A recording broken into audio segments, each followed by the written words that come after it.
हम जितने भी यूट्यूबर्स और व्लॉगर्स हैं, तो हमें यूट्यूब, फेसबुक एक एनालिटिक्स यानी डाटा हमें प्रोवाइड करता है कि जो आपकी वीडियो है वो दुनिया में किन किन रीजन्स में देखी जा रही है, कितने परसेंट देखने वाले मेल हैं, कितने फीमेल हैं। यहाँ तक भी अब यूट्यूब बताता है कि आपकी वीडियो जो देखी गई तो 5 सेकंड या 10 सेकंड के बाद लोगों का इंटरेस्ट लूज हो गया। तो जब हमें ये डाटा पहले से पता लग जाता है तो हम यानी हमें जैसे ही डाटा पता लगता है तो हम जाके उस वीडियो को देखते हैं कि ये वीडियो 10 सेकंड बाद एकदम उसके अंदर ड्रॉप आ गया, लोग यानी लोगों ने देखना छोड़ दी, तो आप वहां जाके अपनी मिस्टेक करेक्ट करते हो। तो ये दौर डाटा को यूज करने वाला दौर है और मैं कुर्बान जाऊं कि एसीसीए ने इसका बेस्ट यूज किया है। अच्छा, मैं हमेशा कहता हूं अपने काउंसलिंग सेशन में कि एसीसीए के नाम के आगे लिखा है थिंक अहेड। ये फ्यूचरिस्टिक क्वालिफिकेशन है, फ्यूचर को देख के दुनिया के साथ चल रही होती है। तो अब ये ऑप्शन एसीसीए में भी अवेलेबल है कि स्पेशली इन्होंने सितंबर 2022 की सेटिंग से ये चीज निकाली है कि आपको आपके पेपर का पर्सनलाइज फीडबैक मिलेगा। लेकिन सवाल ये कि किन पेपर्स के लिए देना शुरू किया इन्होंने? अप्लाइड स्किल्स मॉड्यूल के जो नॉन वेरिएंट पेपर हैं, जैसे F5 है, F7 है, F8 है, इन पेपर्स के लिए आपको ये फीडबैक देंगे। F6 के लिए अभी ये फीडबैक सितंबर 2022 के विंडो में अवेलेबल नहीं था। सर क्या ये पर्सनलाइज फीडबैक होगा या जनरलाइज फीडबैक होगा? देखें, एक होता है जेनरिक फीडबैक, जो एग्जाम रिपोर्ट आती है या read the mind of the marker के जो सेशंस होते हैं, वो आपको ओवरऑल एवरेज बताते हैं कि बच्चों ने इस एरिया में कितना परफॉर्म किया, इसमें वो एवरेज होता है। यहां आपको आपका अपना नामा अमाल मिलेगा, आपने जो किया है कि भाई आपकी जवानी कैसे गुजरी, बचपन कैसा गुजरा, बुढ़ापा, नहीं आपके उसी रियल पेपर का फीडबैक आपको मिलेगा। तो ये बहुत बड़ी चीज है अपने आप को इंप्रूव करने के लिए। अगर कोई फेल हुआ है, खुदा ना खास्ता कोई पिछली बार सितंबर में फेल हुआ है, तो वो इस ऑप्शन को जरूर देखे। अभी आपको कहां मिलेगा? आप माई एसीसी में जाएंगे, वहां एग्जाम का टैब होगा, तो वहां क्लिक करेंगे तो आपका एक परफॉर्मेंस डैशबोर्ड होगा, उसमें जाके आप ये पूरा फीडबैक पढ़ सकते हैं। सवाल ये है कि फीडबैक किन एरियाज पे एसीसी आपको दे रहा है? टोटल 4 एरियाज पे दे रहा है। Number 1, time management. आप सब जानते हैं अप्लाइड स्किल्स मॉड्यूल में 3 सेक्शन होते हैं, section A, section B, section C. A for MCQs, B for OT cases and C for constructed response area.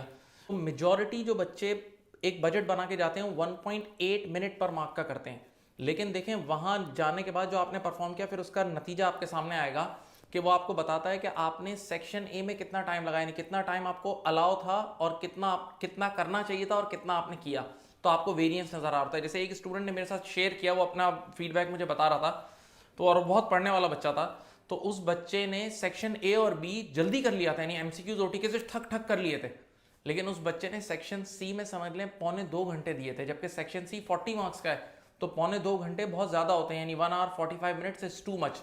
तो वो पूरा नामा अमाल उस बच्चे के सामने था। आप बात समझ रहे हैं? तो ये फीडबैक आपके लिए है, यानी अब आप अपने नेक्स्ट पेपर को उसी हिसाब से प्लान करेंगे आपको कहाँ मसला है। अच्छा, यहाँ पर मैं एक और बात बता दूं कि एसीसीए ग्लोबली हम सब टीचर्स को भी ट्रेनिंग में ये बात बोलता है कि अप्लाइड स्किल्स में फेल होने की एक बहुत बड़ी वजह सेक्शन सी है। कितने बच्चों की टाइपिंग स्पीड का इशू होता है, वो सेक्शन सी को प्रॉपर उस सॉफ्टवेयर पर प्रैक्टिस नहीं करते। तो याद रहे, ये प्रैक्टिस करें। तो पहली चीज आपको फीडबैक मिलेगी टाइम मैनेजमेंट पर, और उसके आपको वो टेक्निक्स भी बता रहे होंगे, नीचे आपको एडवाइसेस भी दे रहे होंगे। सेकंड फीडबैक वो आपको देगा सिलेबस पे। देखें, एसीसीए के हर पेपर का जो सिलेबस है ना, उसके अंदर कुछ सेक्शंस बने हुए हैं। अगर आप कोर्स आउटलाइन देखें, तो मैं अभी F7 की बात कर रहा हूं, कि मैं खुद F7 पढ़ाता हूं, तो F7 के अगर 4 एरियाज है ना सिलेबस के, जैसे पहला एरिया, वो आपको उस 4 एरियाज पे फीडबैक देगा कि आपने सेक्शन ए में कितने परसेंट स्कोर किया, बी में, सी में और डी में 4। तो F7 के 4 कौन कौन से एरियाज हैं? पहला है कॉन्सेप्चुअल एंड रिपोर्टिंग फ्रेमवर्क का, जो फ्रेमवर्क का पूरा एरिया है वो उसका सेक्शन ए है। सेकंड ट्रांजैक्शन से रिलेटेड है, how to report the transactions. Third है analysing and interpreting financial statement of individual and group of companies. और चौथा है प्रिपेयरिंग फाइनेंशियल स्टेटमेंट। तो ये 4 जो F7 के सेक्शन है ना, तो उस पर वो आपको बताएगा कि आपने किस में कितना स्कोर किया। यानी अगर ओवरऑल आपका स्कोर 80 आया है, तो कुछ जगहों पे आपने हो सकता है 90 स्कोर किया और कुछ जगहों पे 70। तो यहां से भी आप अपना फीडबैक निकलवा सकते हैं। ठीक, तीसरा जो एरिया जिस पर आपको फीडबैक देगा वो सेक्शन ए एंड बी, जो फर्स्ट 60 मार्क्स हैं, जो कि ऑब्जेक्टिव टेस्ट एरिया है। उसमें वो आपको पूरी डिटेल्स देगा कि पहली बात है आपने इसमें स्कोर कितना किया, और उसको 4 हेड्स में उसने डिवाइड कर दिया है। एप्लीकेशन में डिवाइड करा है, नैरेटिव में डिवाइड किया है, नॉलेज में डिवाइड किया है, और चौथा एरिया जो है वो है कैलकुलेशन में डिवाइड किया है कि आपने एप्लीकेशन में कितना स्कोर किया, नैरेटिव में यानी थ्योरी आपकी कितनी है। तो बहुत सारे बच्चे ये भी फीडबैक दे रहे हैं कि वो थ्योरी की वजह से उनको मसला हो रहा है, तो ये फीडबैक आपको उसमें मिल सकता है। चौथा जो एरिया है, जो लास्ट फीडबैक वो आपको देगा, वो section C constructed response area पे देगा।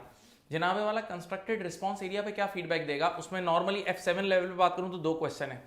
अब अक्सर बच्चे चौड़े होकर आते हैं हमारे पास, बोलते हैं यार कंसोलिडेशन तो सर मेरा बहुत ज़बरदस्त था, ये रेशियोज की वजह से मैं मार खा गया हूँ। तो आप उस बच्चे को बोलोगे बेटा चलो वो अपना वो नामा अमाल खोलो, तो मुमकिन है उसमें बिल्कुल उल्टा लिखा हुआ हो, यानी उसमें इसने रेशियोज में अच्छा परफॉर्म किया और कंसोलिडेशन में बेकार परफॉर्म किया हो।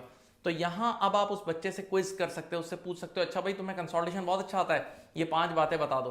तो कई बार ऐसा होता है हम ये सोच रहे होते हैं यार हमें सब कुछ आता है, लेकिन हम कई बार एग्जामिनेशन में कंफ्यूज भी हो जाते हैं। तो मैं आप सब लोगों से रिक्वेस्ट करूंगा कि ये बहुत एक्सेलेंट चीज ACCA ने लॉन्च कर दी है, जिसमें आपको पर्सनलाइज फीडबैक वो दे रहे हैं। तो जिन बच्चों ने अभी तक वो अपना फीडबैक नहीं देखा वो देखें, अगर खुदा ना खास्ता कोई फेल हुआ है तो वो अब वो गलतियां रिपीट ना करे। नंबर 2, अगर इनकेस किसी ने इस बार F7 क्लियर कर लिया है तो उसको यहां भी पता लग जाएगा कि वो उसका कौन से सेक्शन में उसकी वीकनेस है, तो वो अपने नए पेपर में अप्लाई करें। इस वीडियो को लाजमी शेयर करें और अपना बहुत ज्यादा ख्याल रखिएगा। अल्लाह हाफिज, थैंक यू।